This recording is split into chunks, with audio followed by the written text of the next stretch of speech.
We are about to do a job in Italy, and I would like to introduce you all to each other.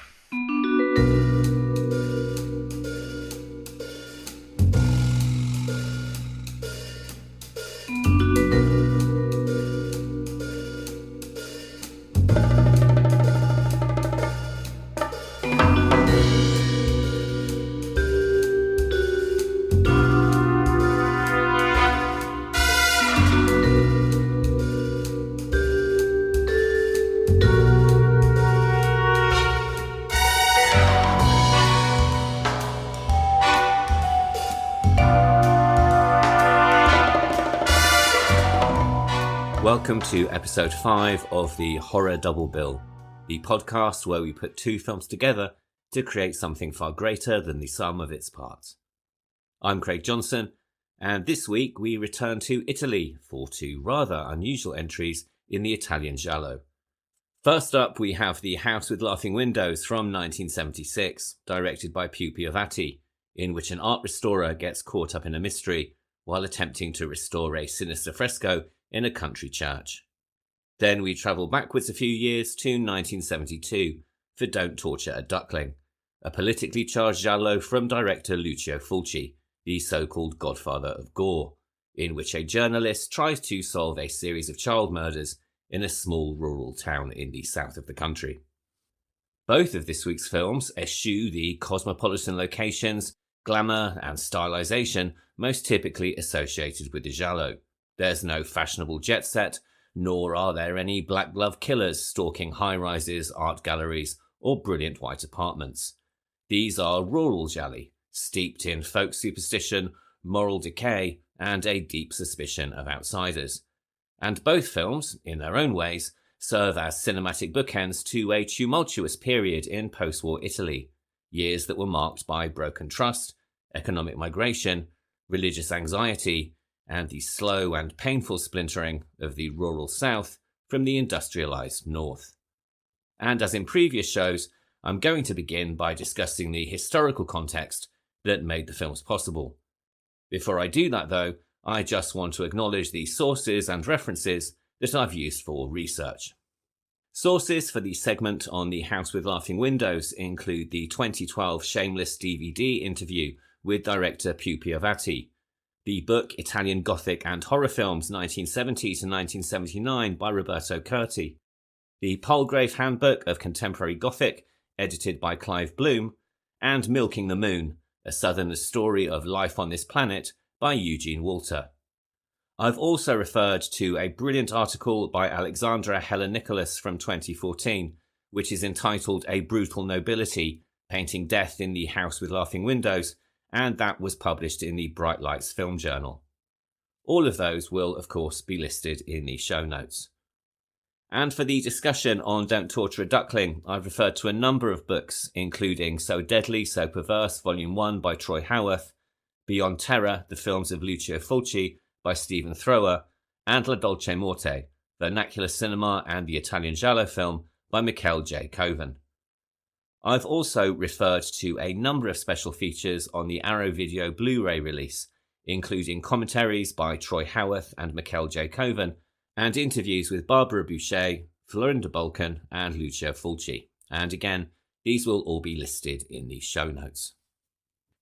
To really understand the changes that Italy underwent after the Second World War and the subtext of both films, I think it's important to go back ever so slightly to the tail end of the conflict.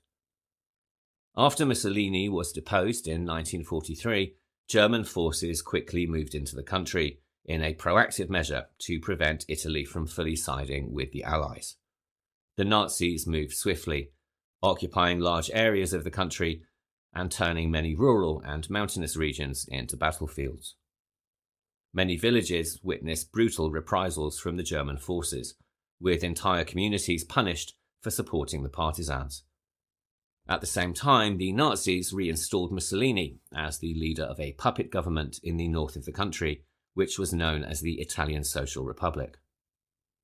When the war ended in 1945, all of these wounds were still very raw. In the north, especially in smaller communities where German troops had been stationed, there was often a complex mixture of shame, silence, and simmering resentment. Some communities had collaborated, others had resisted, but in both, memories still lingered. Buildings damaged by shelling or occupation often stood unrepaired for years, and people also remembered exactly who had done exactly what. In some areas, acts of retribution occurred almost immediately, accusations of collaboration, summary justice, and even lynchings. Others simply closed ranks and refused to speak of it at all. This unresolved tension fed into a wider post-war atmosphere of suspicion and secrecy, especially in isolated communities where the past had not been buried, it was merely hiding under the surface. And it's definitely worth remembering that when we talk about the House with Laughing Windows in a few moments. Then, almost as soon as the guns fell silent, another transformation began. Between the 1950s and the 1970s, Italy experienced mass internal migration. It's estimated that more than 4 million people left their homes in the rural south and travelled northwards to the industrial cities of Milan, Turin, and Genoa, with entire families relocating in search of steady work and a better life. And this wasn't just a shift from south to north, it was a movement from the old world and into the new. Italy, in the early 1950s, was still, in large part, a society of agriculture, accounting for 42% of the population. By 1971, that number had dropped to around 20%. As industry boomed in the north, much of rural Italy, especially in the south, was left behind. Villages emptied, small towns shrank, and in some cases, entire communities were abandoned.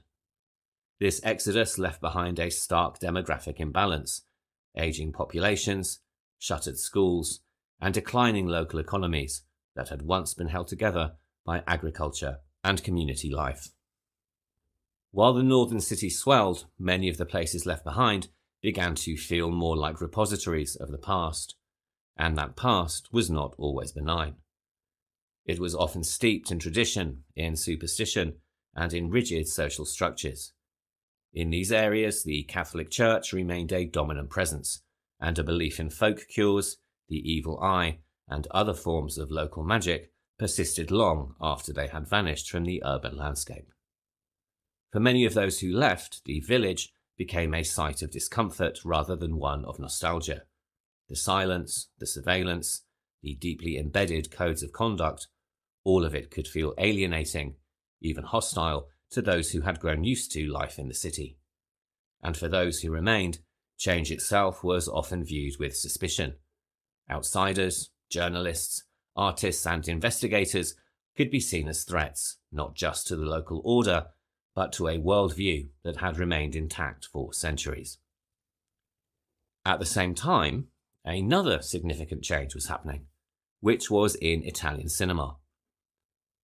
During the 1930s and the 1940s, films depicted a very carefully curated version of Italian life under Mussolini. These have become known as the Telefoni Bianchi films, or white telephone cinema, and were a dominant force in Italy through the 1930s and the early 1940s. Essentially aspirational melodramas and romantic comedies, they were named after the stylish white telephones that appeared in nearly every upper middle class drawing room, and these were used to signify modernity and refinement.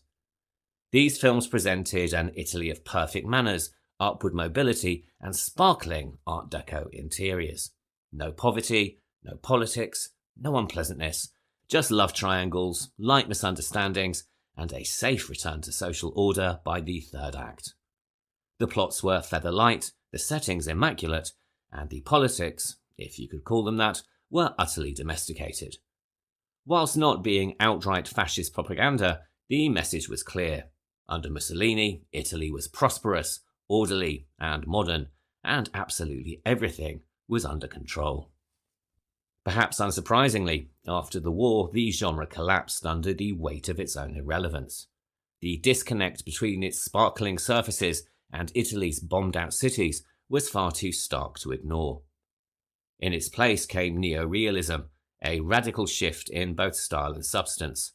Films like Rome, Open City, and Bicycle Thieves swapped the studios for real streets, actors for non-professionals, and fantasy for social truth. But by the late 1950s, even neorealism began to fade and was replaced by something more volatile, the filone. The filone was a production model and was based on capitalizing on whatever was working at the box office. It wasn't a genre, it was a money-making strategy. If a Western was a big hit, then the studios made 10 more. If a giallo drew in audiences, production companies raced to make another 90. It's this strategy which gives us the film Night Train Murders, and also The House at the Edge of the Park, both of which followed the success of Wes Craven's Last House on the Left in 1972. The strategy has also given us any number of shark movies, which followed the success of Jaws in 1975. Italy also had a swathe of sword and sandal epics that were known as peplum, sci-fi extravaganzas in the wake of Star Wars, endless sex comedies, and police crime thrillers, polizioteschi, as well as, of course, the giallo. What is interesting, though, is that whilst, as discussed a few weeks ago, the giallo might owe much to American noir thrillers and people like Hitchcock, as well as the German Krimi movies, it also depicts a very odd inversion of the Telefoni Bianchi films. It's a fascination with stylish interiors, attractive bourgeois lives, and surface perfection which hides something rotten underneath. Only the giallo inserts a healthy amount of murder and mayhem on top, just for good measure. But not all gialli are focused on the violent death of the privileged bourgeoisie, with some using their mystery trappings to explore other, darker and more deeper themes. All of which brings us to this week's films, and fair warning for both films, I'm going to spoil these very early on, so if you haven't seen them, it's best to proceed with caution, or indeed press pause and come back later. Our first movie is The House with Laughing Windows. This was released in 1976 and was directed by Pupi Avati from a script by Pupi Avati, as well as his brother Antonio Avati and Gianni Cavina. It stars Lino Cappuccio, Francesco Marciano, Gianni Cavina, and Eugene Walter. Pupi Avati was born Giuseppe Avati in Bologna in 1938 and was evacuated to the countryside during the Second World War. Like many filmmakers of his generation, cinema became an early escape, a portal out of the trauma and deprivation of post-war life. Coming out of the war, he had known both hunger and fear, and the movies offered an alternative, a world of colour, order, and resolution. He said that as a child, he loved films that delivered happy endings, the kind that close with a caption saying the end and a couple walking off into the sunset. For young Avati, cinema wasn't art, it was escapism, and that was more than enough. After school, he studied political science at the University of Florence, and then, rather unexpectedly, went to work in the frozen food business. But around the same time, he developed a love of jazz and became a proficient clarinetist. Although he initially wanted to pursue music professionally, he came to believe that he didn't have the talent to really make it. But everything changed when he saw Fellini's 8.5 and realised that cinema could be more than just an escape, it could be self-expression. That film, he says, made him want to become a director, and interestingly, he later cast the American Eugene Walter, who had played a journalist in 8.5, in the small but important role of the priest in The House with Laughing Windows, and there'll be a lot more on Eugene Walter a little bit later on. Avati is often described as a director who defies easy categorization. While he has made several horror films, he doesn't identify with the genre and has said on multiple occasions that he finds most Italian horror, with a few exceptions, to be overrated, and that he has very little knowledge of it. His work spans a wide range of genre, including historical drama, jazz-infused comedies, buddy films, biopics, and the occasional foray into the macabre. Over his career, he's received numerous accolades, including nominations for the Palme d'Or, Silver Ribbons, and David Di Donatello Awards. He's actually won 3 David D. Donatello Awards and 5 Silver Ribbons, and in 1995 he also became president of the Federico Fellini Foundation. In 2008 he published his autobiography, and he's also written 3 novels.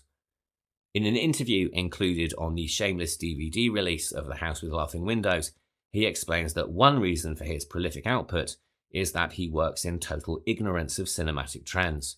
He says he doesn't know what's fashionable or what others are writing, and he prefers it that way. So, although this film has come to be grouped under the banner of the Giallo, he insists that wasn't his intention. That said, he has cited Dario Argento's The Bird with the Crystal Plumage as a film he admired, and he also briefly worked on the screenplay for Argento's 1975 movie Deep Red, though he left the project after just 2 days, citing, quote, "a few problems," end quote. The origin of this week's film is rooted far more in crisis and an ability to pivot than they are in calculation. Just before production, Avati had directed a film called Bordella, also known as The House of Pleasure for Women, and he was accused of obscenity. Avati and his crew were confident that they would be acquitted. They even bought a bottle of champagne in the car on the way to the courthouse in preparation to celebrate. But instead, they were found guilty and the film was impounded. Suddenly, it looked like their careers were in jeopardy. Uncertain of what to do next, he turned to a script that he'd already written. This was a more personal project, inspired by memories and incidents from his childhood. Convinced that it could be made inexpensively and with a small crew, he managed to secure funding of 150 million lira, which is roughly $170,000, and he assembled a skeletal team of just 12 people. Working within such constraints forced him to strip things back. As he later reflected, the modest scale of the production gave him the opportunity to reconnect with the technical craft of filmmaking, to get closer to the camera, and to refine his directorial instincts. The result is a haunting, slow-burn horror that has only grown in reputation over time. Despite its troubled beginnings, the film is now considered a key work in Italian horror, precisely because of the precision and the restraint that it shows. The lead character in the film is Stefano, an art restorer who is invited to a small remote village to restore a damaged fresco in the local church. He is played by Lino Cappuccio, a name that Giallo fans will also recognise from his performance in the film The Bloodstained Shadow from 1978. Cappuccio, who sadly passed away in May 2022, was not just an actor, he was also a screenwriter and a director. He began his career in television, breaking into cinema with an uncredited appearance in Franco Zeffirelli's The Taming of the Shrew in 1967. Over the course of his career, he appeared in more than 70 films, and he earned a special David D. Donatello Award in 1970. In the film, Stefano is framed quite deliberately as an everyman, something that Avati saw as essential to the Gothic tradition. As he put it, quote, "The spectator must be able to identify with the protagonist, who must be a perfectly average person." End quote. This creative choice, however, is actually one that's divided audiences. Stefano's ordinariness, his quiet, almost passive nature, is rather unusual for a central character in a Giallo narrative, and for audiences who are more used to the suave flash of actors like George Hilton or Jean Sorel. Surrounded by grotesques, characters who frankly wouldn't feel out of place in a Fellini film, Stefano can feel somewhat colourless by contrast. For some modern viewers, this makes him harder to root for, even as the story grows increasingly bizarre and macabre. For the small but important role of the priest, Avati cast the quite remarkable Eugene Walter, an American who, as I mentioned earlier, had already appeared in Fellini's 8.5 as a journalist, and who will also be familiar to Giallo fans for his roles in the films The Black Belly of the Tarantula in 1971 and The Pajama Girl Case in 1978. Born in 1921 and passing away in 1998, Walter lived an extraordinary life that frankly could fill a whole episode all on its own. Often referred to as Truman Capote, but without the fame, He was an actor, a poet, a puppeteer, a gourmet chef, a cryptographer, an editor, a costume designer, a translator, and a well-known raconteur. His memoir, Milking the Moon, A Southerner's Story of Life on This Planet, is full of wit, acid observations, and astonishing anecdotes, making it clear that the Truman Capote comparisons are not without merit. Walter had previously worked with Capoliccio on the 1969 film Normal Young Man, and the experience, as he recalled in his memoir, was not particularly enjoyable. In his words, quote, "He was impossible to work with. He just mumbles the lines, and none of the other actors can get their cues. He said it has to be natural, and I said, Lino, I've worked with a great many actors in theatre and on the screen. The more natural they look, the more you can be sure they've rehearsed. He's just one of those actors who's living the part. Oh, so sensitive, you know. They are the people who fall apart if anything goes wrong. I like people who rehearse and who are professional." End quote. To be fair, Walter didn't have any negative comments about Capoliccio or their work together on The House with Laughing Windows, but he did have a few colourful memories of the production itself, and more on that in a few moments. Although the film is often classified as a giallo, this label actually feels somewhat disingenuous.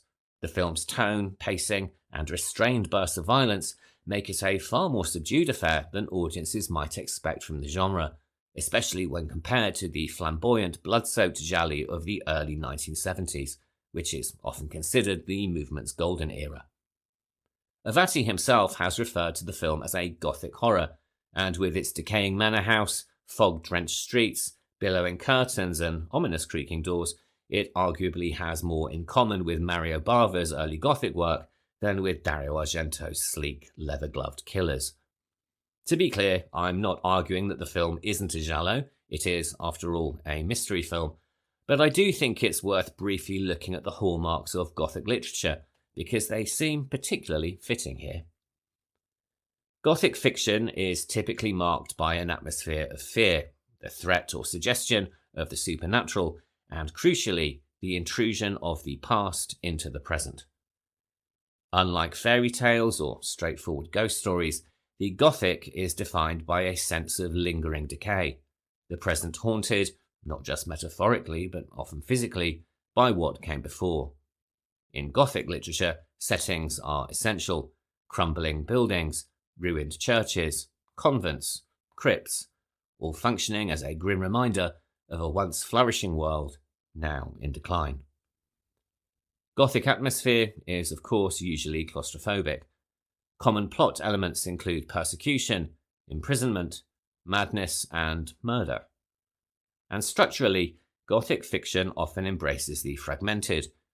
There are stories within stories, changing narrators, and old letters or diaries that reveal long-buried truths and blurred family ties. If you've seen the film, you will know that much of this applies directly to The House with Laughing Windows.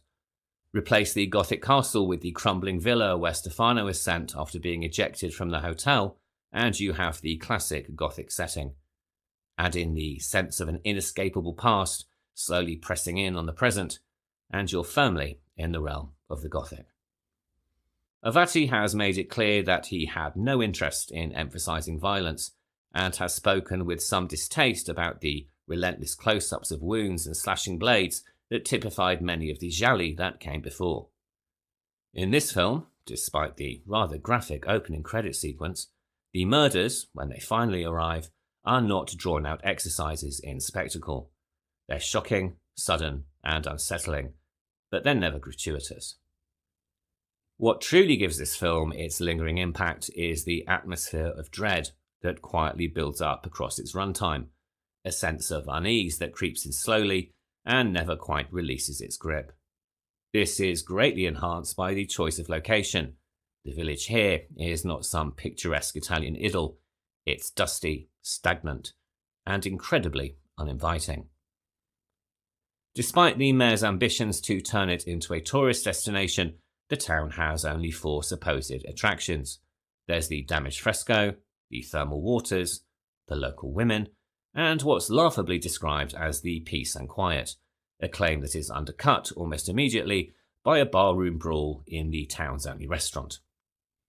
The local police chief, more grounded in reality than the mayor, advises Stefano to leave, saying, quote, "This is no place for young people.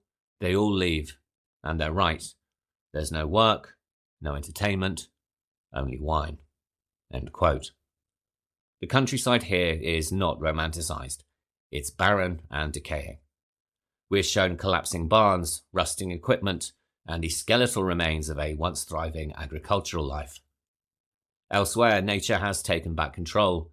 The land is overgrown, strangled by vines and weeds, particularly around the abandoned manor house where Stefano ends up staying, and the eponymous house with laughing windows in the marshes. Even the local water is poisoned. Biologist Mazza, himself recovering from a nervous breakdown, concludes that the local rivers have been contaminated as a result of rusting wartime equipment abandoned by the Nazis in the marshes. "There'll be no more eels in this water," he declares grimly, although this is contradicted by the priest in a scene just a few moments later, giving a lie to Mazza's supposed expertise. The cinematography in the film reflects this desolation. The colours are deliberately muted, and the effect is one of lifelessness. Nothing flourishes in this soil. It produces only decay, and quite literally, the bones of the past. The lingering trauma of war also permeates the film, not just in these references to environmental collapse, but in the decision to set the story in the early 1950s. The villagers are wary and evasive and are unwilling to talk about the past.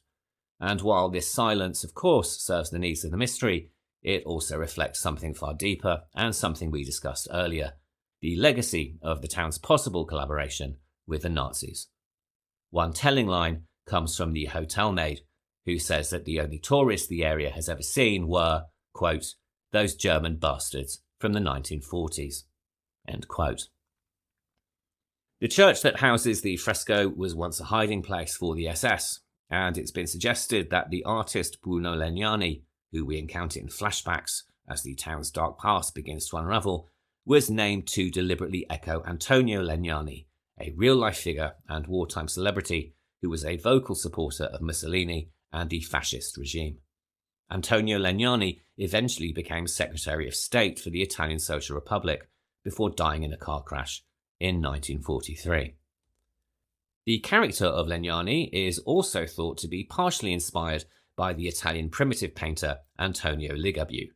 And I'm going to take a moment here to talk about Ligabue, not just because it's a fascinating story, but also as his name is directly invoked by the character of the mayor when Stefano first arrives in the village.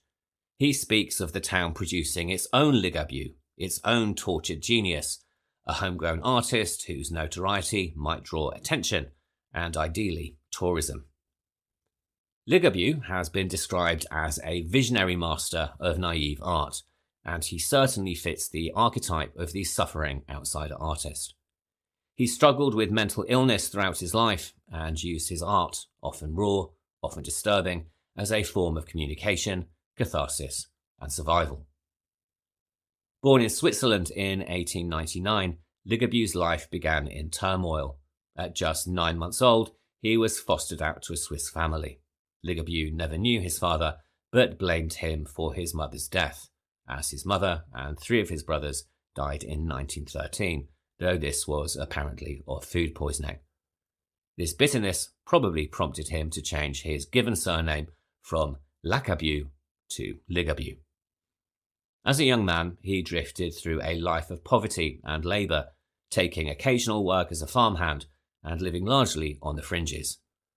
Following a dispute with his foster mother, he was committed to a psychiatric clinic, and in a move that speaks volumes, he was then expelled from Switzerland altogether, and despite speaking no Italian, was deported to Italy and the birthplace of his foster father. In Italy, Ligabue lived with support from a city hospice. He began painting in the 1920s, and by 1928 he had met the sculptor Renato Marino Mazzacurati, who recognised his talent and encouraged him to work in oils. From there, Ligabue wandered the banks of the River Po, painting obsessively, a solitary figure adrift in the landscape. His life was punctuated by hospitalization, including a long spell in a psychiatric asylum after an episode of self-harm in 1937.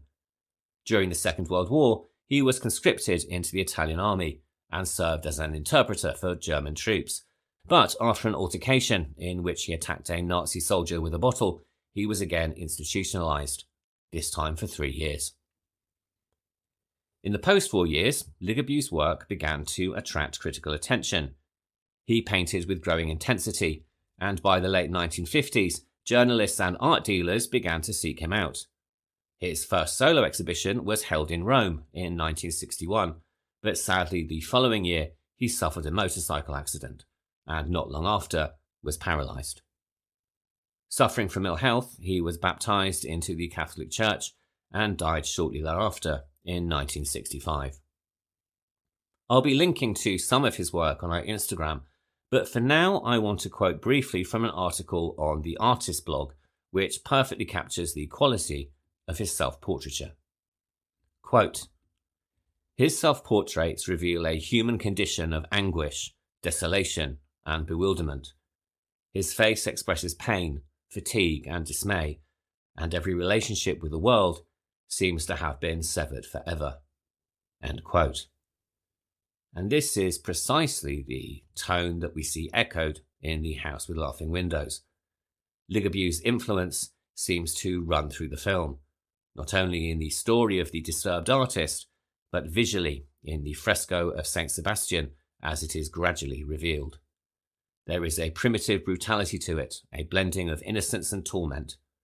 We also see similar work hanging in the home of a secondary character called Mr. Poppy, crude, expressive paintings that are steeped in pain, suffering, and psychological disturbance. There's a particularly telling flashback in which Legnani paints a self-portrait using a mirror, an image that seems directly drawn from Ligabue's own practice, as he was known to hang a mirror from his neck while painting, using it to study and distort his own face.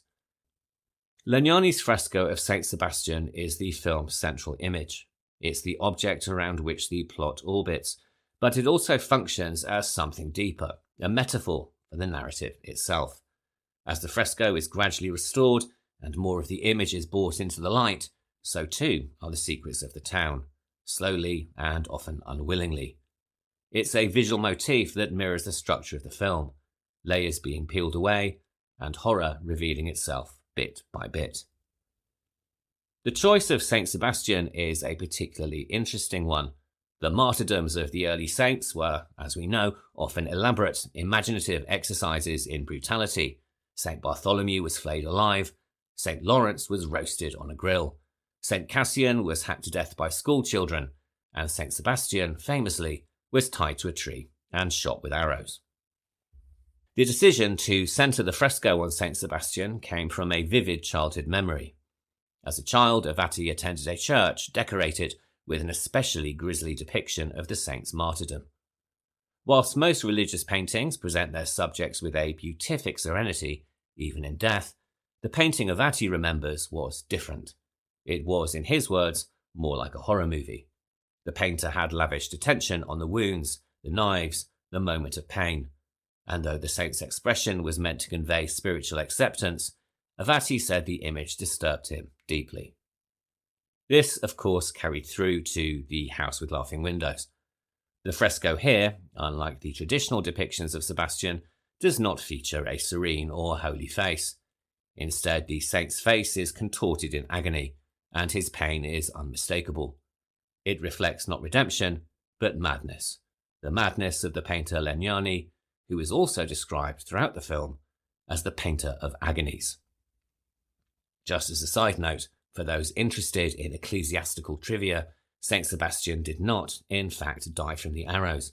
He was found still alive by a woman later canonized as Saint Irene, who nursed him back to health. Unfortunately, after his recovery, he made the mistake of confronting the emperor again, and this time they didn't miss.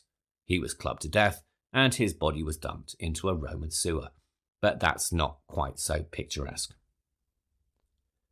Returning to Avati's childhood, alongside the memory of that disturbing fresco, the other major influence on the film came from his wartime evacuation from Bologna to the countryside.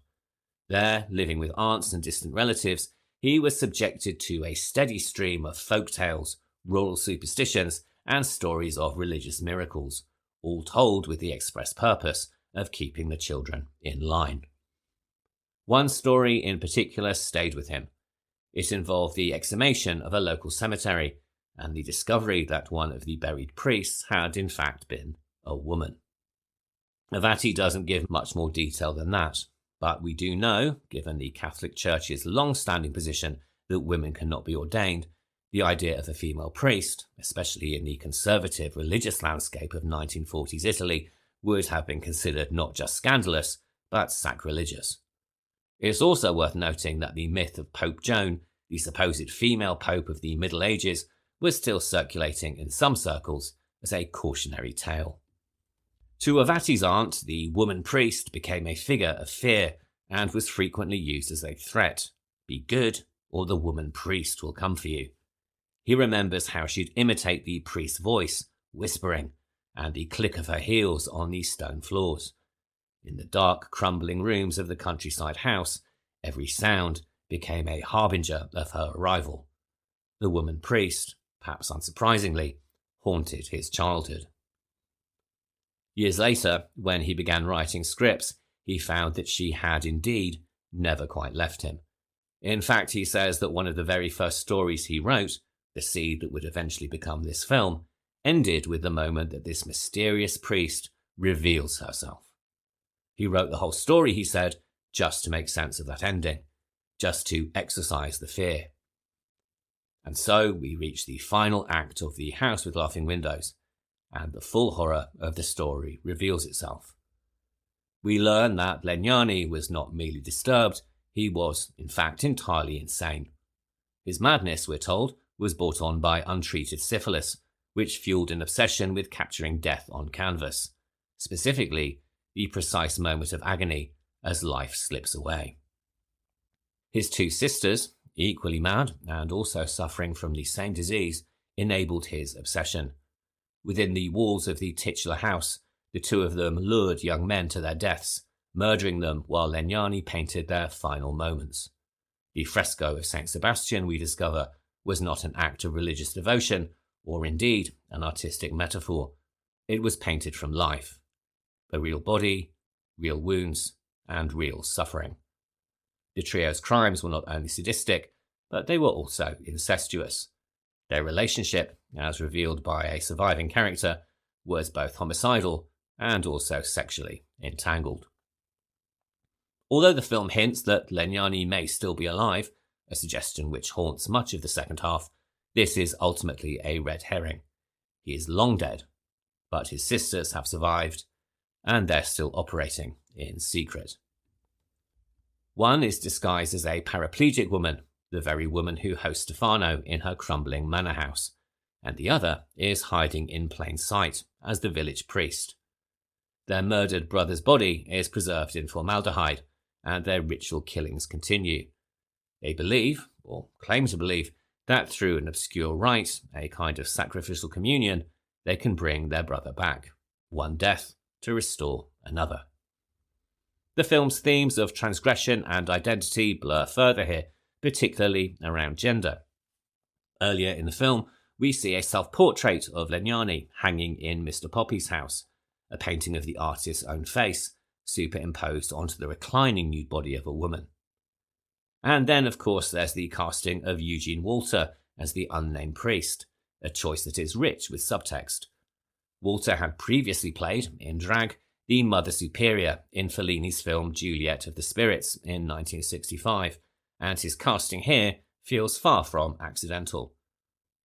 Walter himself discusses the role in his memoir, saying, quote, "I played a Brazilian lady who had come to Italy and disguised herself as a man, as a country priest.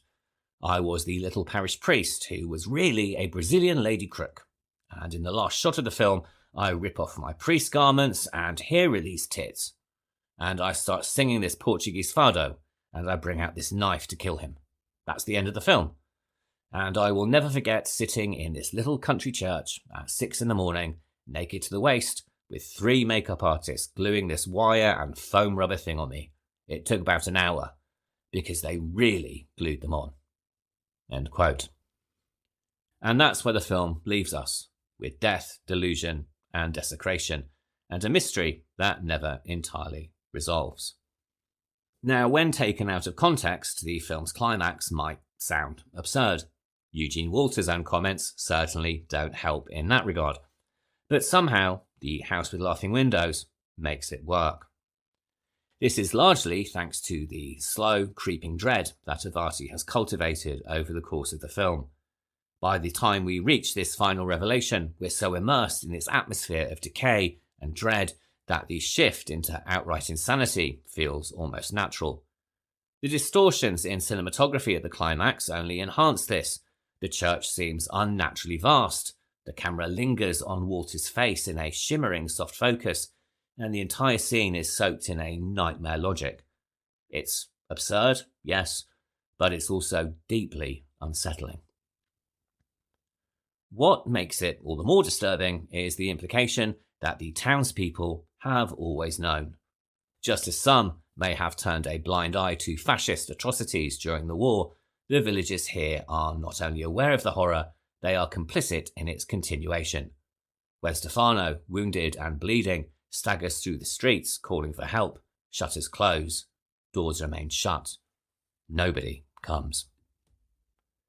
This is a town which eats its outsiders. The young school teacher, Stefano's love interest, is sexually assaulted and murdered by a local man, even though the sisters had already marked her for death. Mazza, the biologist, uncovers too much and is thrown from a window to his death. And Stefano ends the film badly wounded, trapped in a desecrated church, utterly alone, as the sisters advance. And yet, just when you think all hope is lost, we are offered the faintest glimmer of salvation. Over the final shot, as the credits roll, we hear the sound of a police siren. The mayor, who, importantly, we learn is not originally from the town, and perhaps also feels some guilt at having brought both Mazza and Stefano into the horror, has phoned the police. Whether they will actually arrive in time is rather ambiguous, but the sound of the siren is there. The possibility of rescue is acknowledged. So perhaps Avati's childhood love of happy endings wasn't entirely forgotten. Avati has said that The House with Laughing Windows is a film in which he feels like a child hiding behind a curtain, waiting to leap out and scare his parents, who pretend to be frightened just to humour him.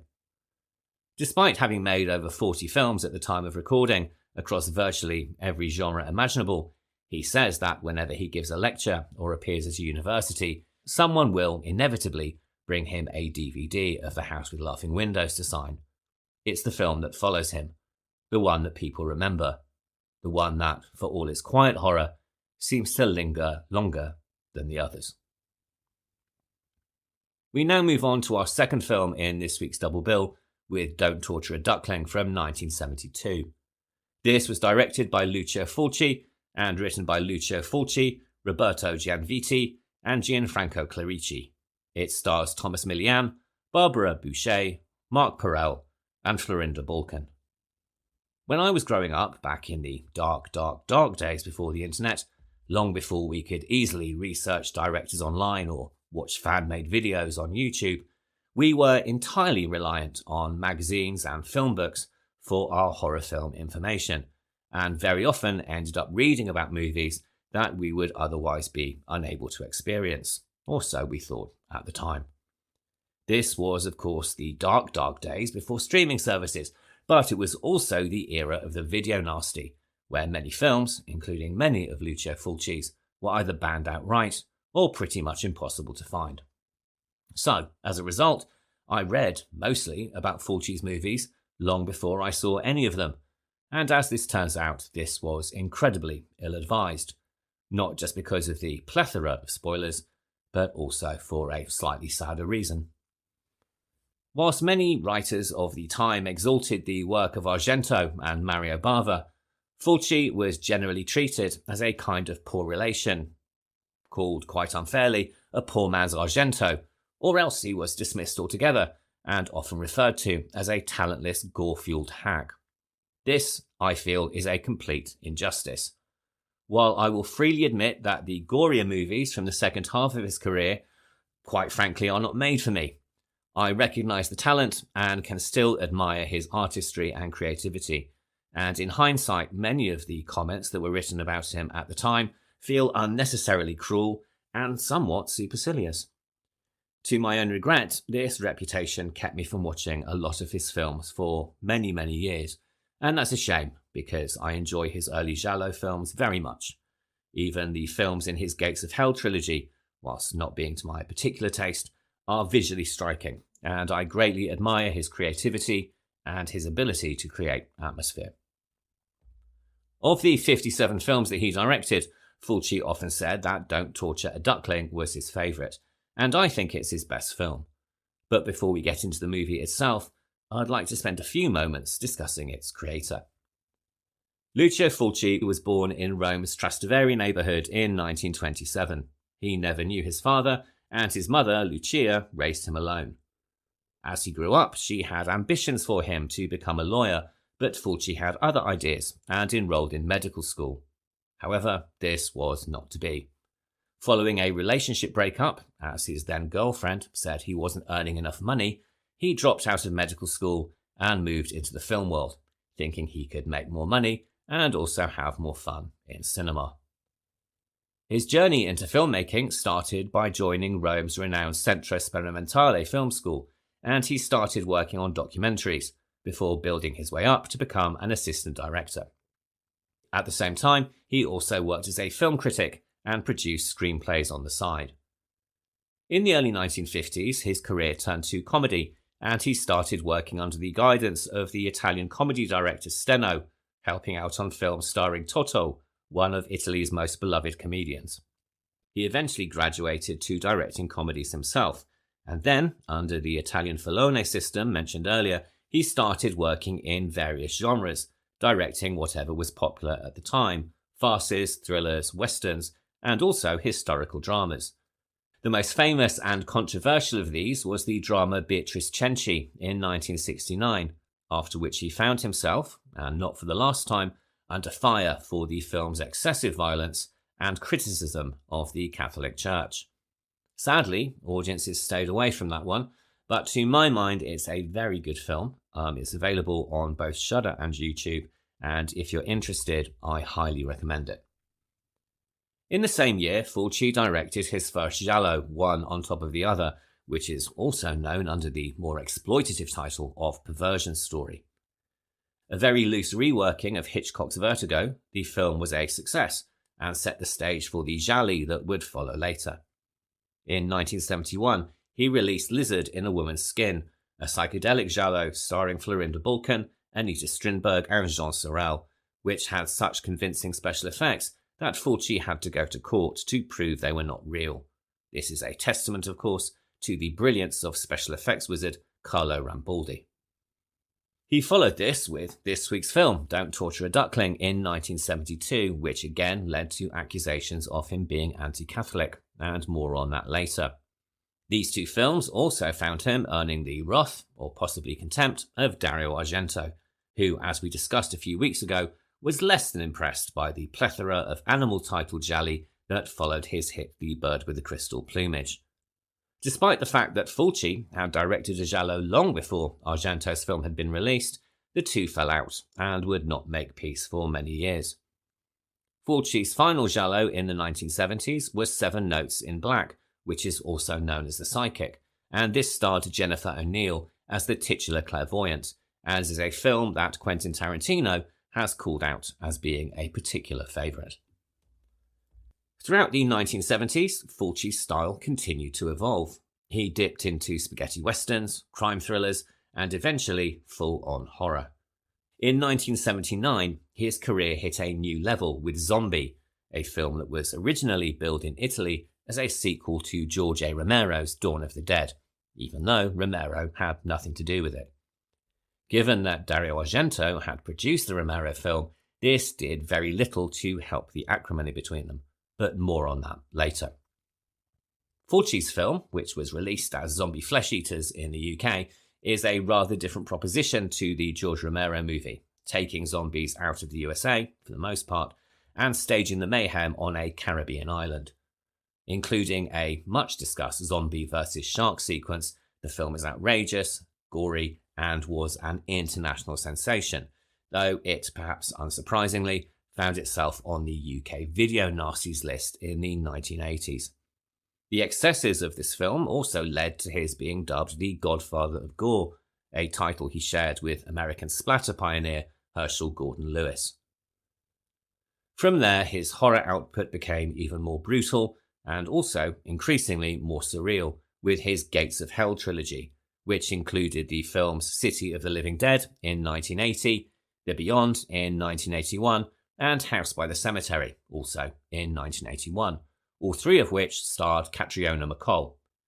MacColl had initially taken the role in City of the Dead, as her agent had assured her that no one was actually going to see it. So it's rather ironic that these films are probably the work for which she is now best known, and have earned her a dedicated fan following and a place in the pantheon of Italian horror heroines. These films also very loosely reference H.P. Lovecraft and are heavy on atmosphere, surreal imagery, and of course excessive gore. Fulci's style was in full bloom and the world took notice, particularly the UK, which promptly put all three on the video nasty list alongside their predecessor. He followed this with his extremely violent giallo, The New York Ripper, which I am really not a fan of, and which proved far too controversial for its own good, again appearing on the video nasty list and creating a very negative response for perceived misogyny. However, health issues, including diabetes and a near-fatal bout of hepatitis, made things even harder for him, and he was forced into temporary retirement.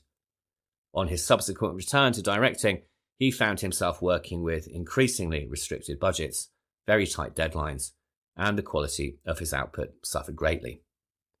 Given that his medical needs had drained all of his finances, he basically couldn't say no when an opportunity presented itself, and therefore many of his later films came not out of creativity, but economic necessity. However, a lifeline was offered from the rather unlikely hand of Dario Argento. The two met in person at the 1994 Rome Fanta Festival, and Argento was greatly taken aback by Fulci's condition. Fulci was by now in very poor health and using a wheelchair. Their feud was forgotten, and it was proposed that Fulci would direct a horror film titled Wax Mask, with Argento producing. Unfortunately, Fulci passed away in 1996, before the project could be completed. In the years following his death, his legacy has grown, with his work finding new admirers in the age of Blu-ray special releases and streaming services. Shortly before his death, he had been able to attend a Fangoria event and was genuinely shocked to see such admiration for his films.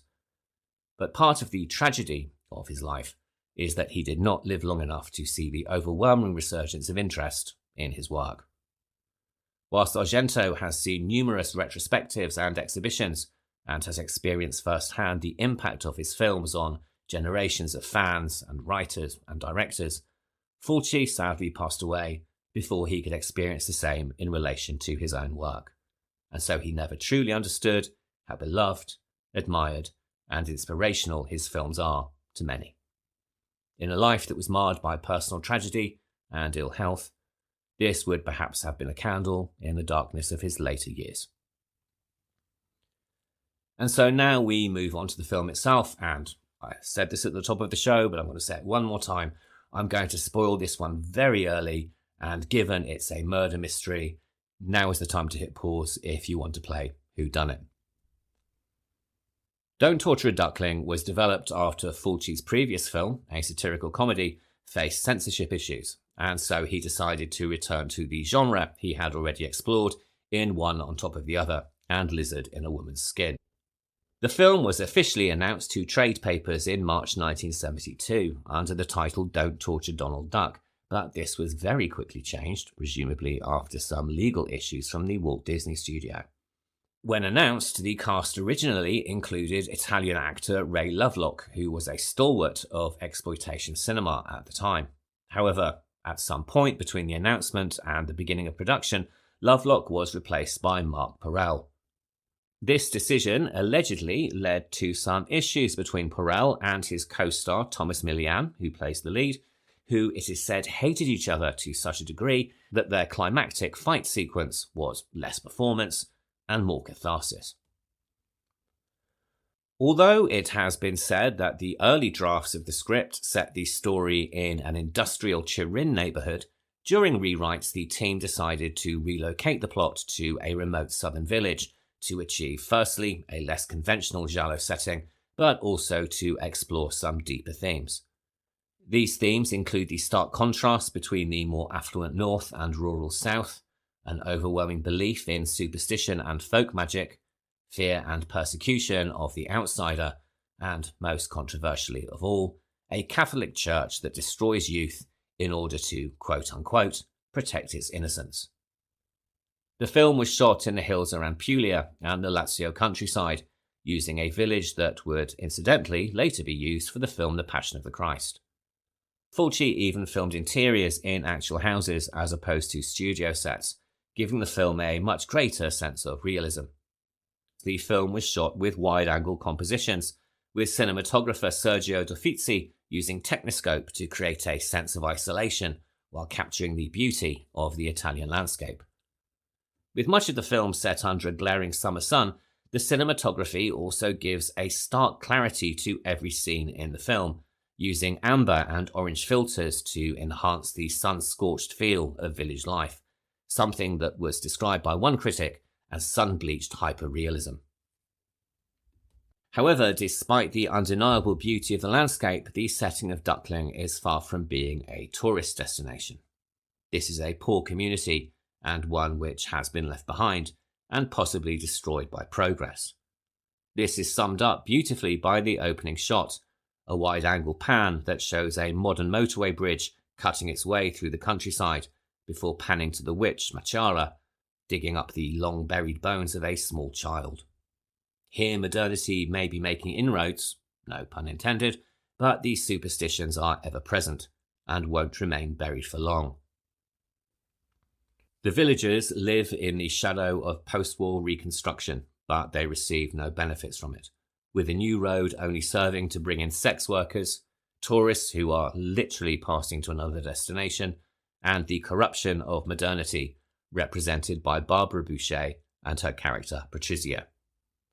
Patrizia is an ex-drug addict and the daughter of a local construction magnate who now lives in splendid modernity on the outskirts of town. The house was built by her father, quote, solely for the pleasure of showing off his accumulated riches to those who were once his fellow villagers. End quote. The character of Patrizia is a very troubling one, particularly for a modern audience. As a potential suspect, her behaviour is of course written to draw viewer suspicion, but her inappropriate behaviour towards the young boys of the village certainly raises an eyebrow.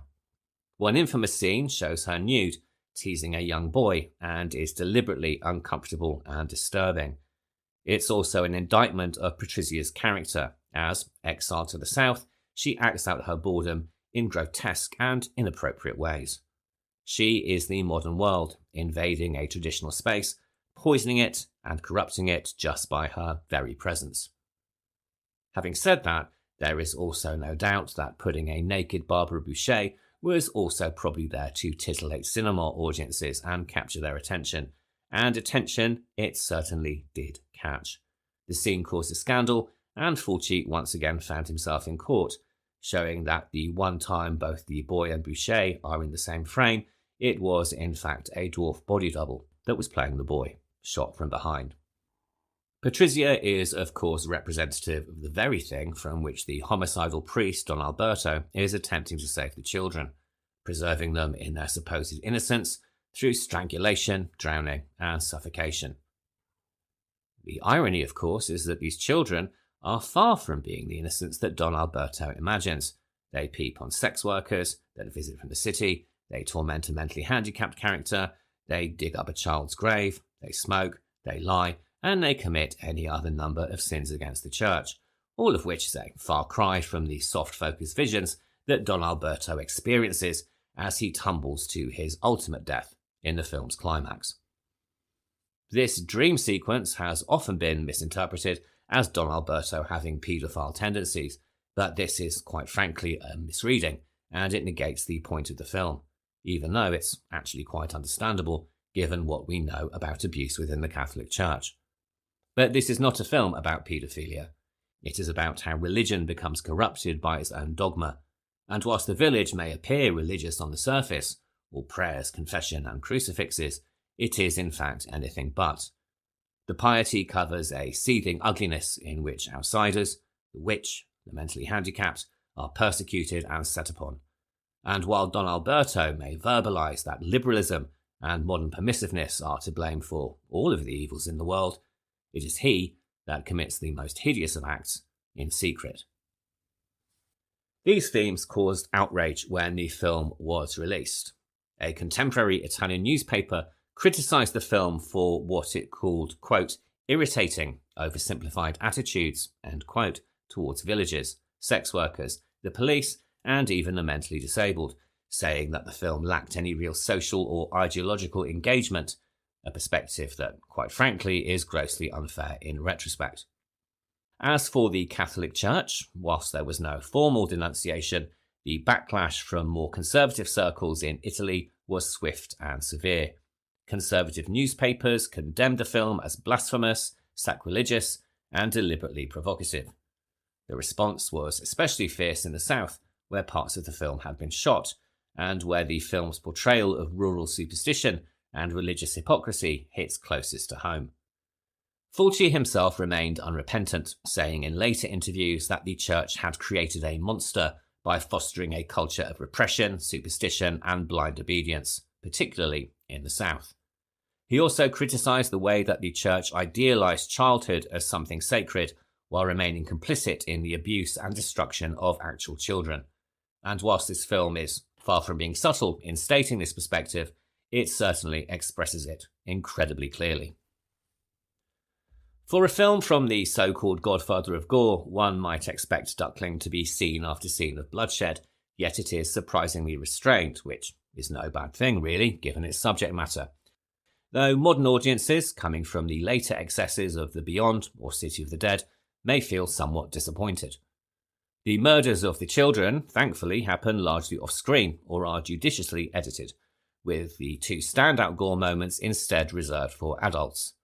There is Don Alberto's fall from the cliff tops, a scene which today may raise as many smiles as it does winces, and which Fulci himself later replicated in the opening of 7 Notes in Black.